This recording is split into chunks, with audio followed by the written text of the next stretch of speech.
It all started with the creation of planet Earth in just 7 days. It was when everything began to be made. There was nothing at all before that as far as they could tell.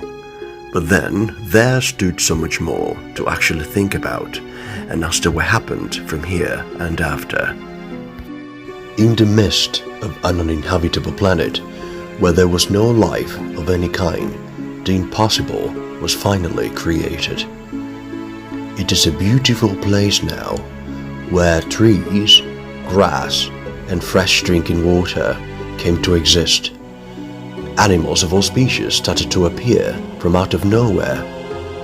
From big animals such as the elephant and the blue whale, to presumably small ones such as the ant and the maggot.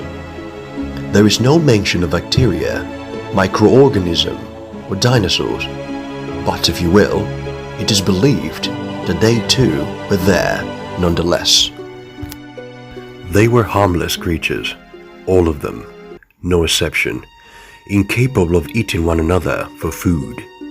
First, because there was no need to, and second of all, because there was no such a thing as the natural food chain. Herbivores, omnivores, and carnivore species were friends along with everything else. This place has held many names through time, and more often than not, it has depended on the idealistic capacity of the ancient civilizations of humanity and the many versions of the utopia for good humanity.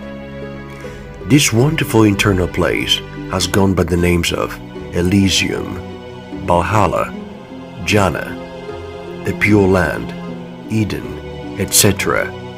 But most today, especially from the Christian faith, call it paradise, inasmuch as it is in that way that was written in the Holy Book. Then we have the first humans that ever walked the earth. There were 2 of them, nobody else. Initially only a man. Later came a woman. They were living a happily ever after while serving and obeying their Creator. They were allowed to do whatever they wanted for as long as they wanted it, except one thing. They were told, however, not to eat from one specific tree because it contained the forbidden fruit. Nobody knows why that tree was placed there in paradise to begin with, but it was the law of the Creator that they were not permitted to nourish from it, and if they did, they would be punished severely and put to death. Eventually though, they ended up eating it anyway. As it happens, one of them, the woman, was bamboozled by a serpent, who somehow talked to her. And shortly after, she convinced her male partner to eat it as well.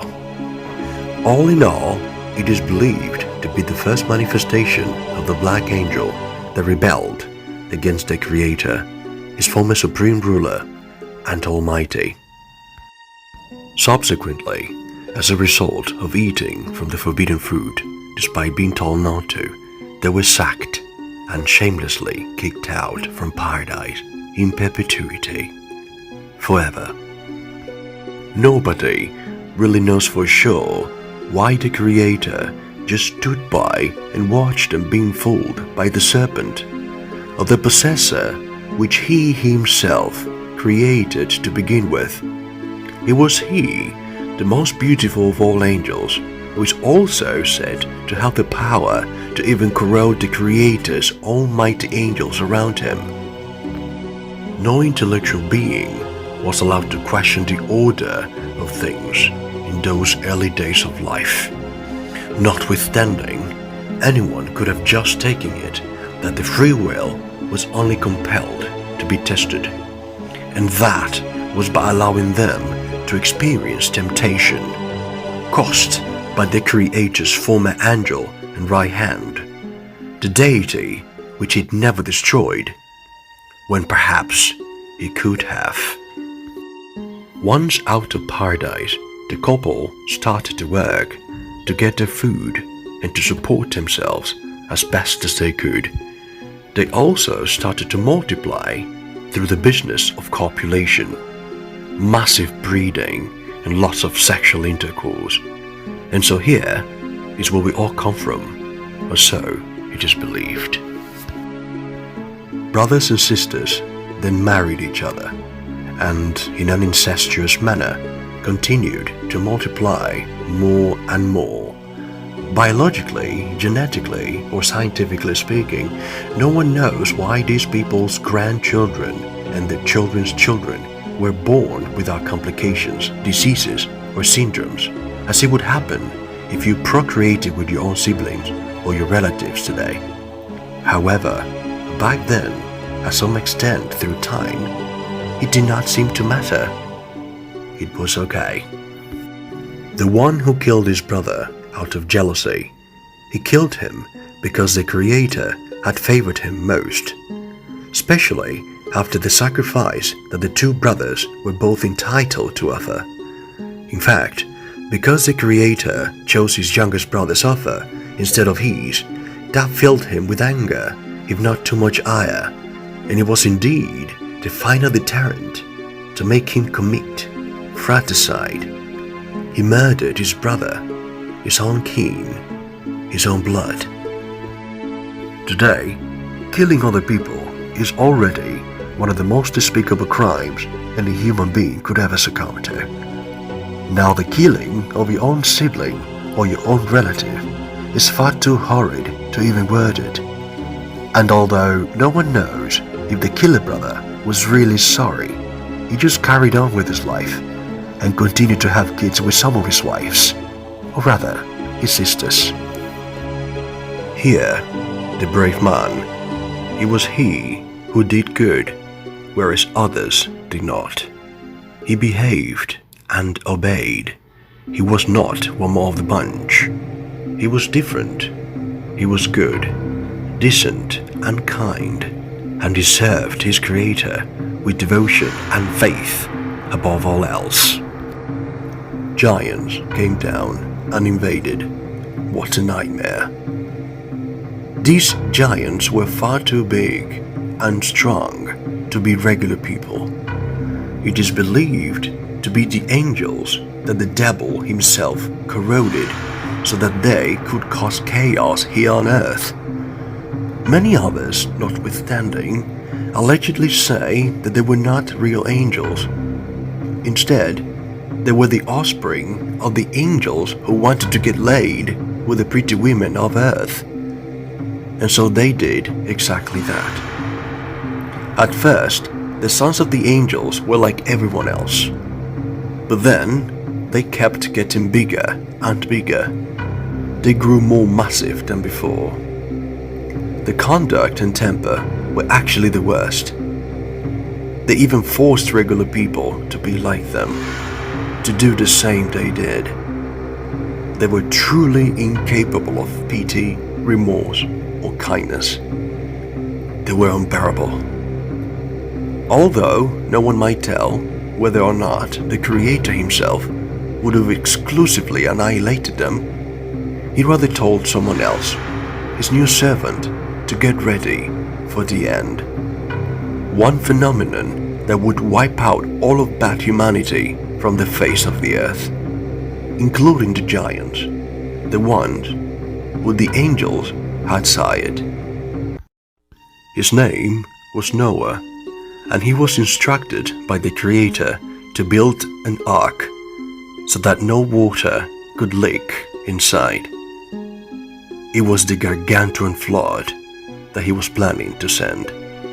This flood was intended to destroy the whole planet with all the bad people. As Noah and his sons started to build the ark, however, everyone was cynical, laughing and doing lots of bullying. What's more, they continued to be bad. Many years later, the ark was finally finished. They did an excellent work. Now the Creator said to his servant Noah to bring inside the ark animals of different species in pairs, a male and a female. He did just that. Sometime after, Noah and his family also went into the ark. And so the Creator shut down the door, and so he and his family waited with patience. People still did not believe any of the things Noah said about it, and carry on with their lives as always.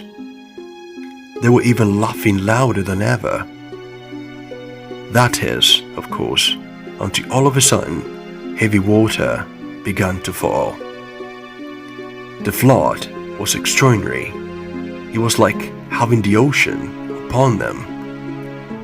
People were drowning and screaming help to Noah, but it was too late.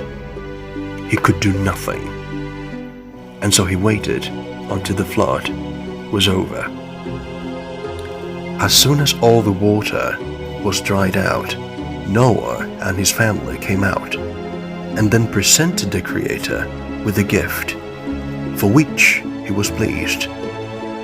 In light of this, he promised Noah that he would never destroy the earth with a flood ever again.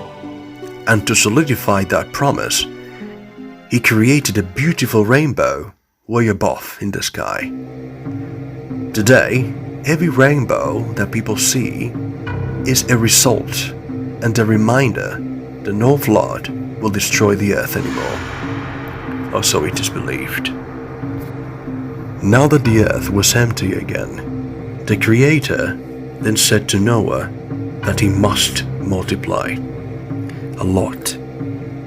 And so his duty was to do a great deal of copulation year after year, until a big number of his children reside all of the earth in a peaceful way. And so incest was to be the norm again, or at least for a time.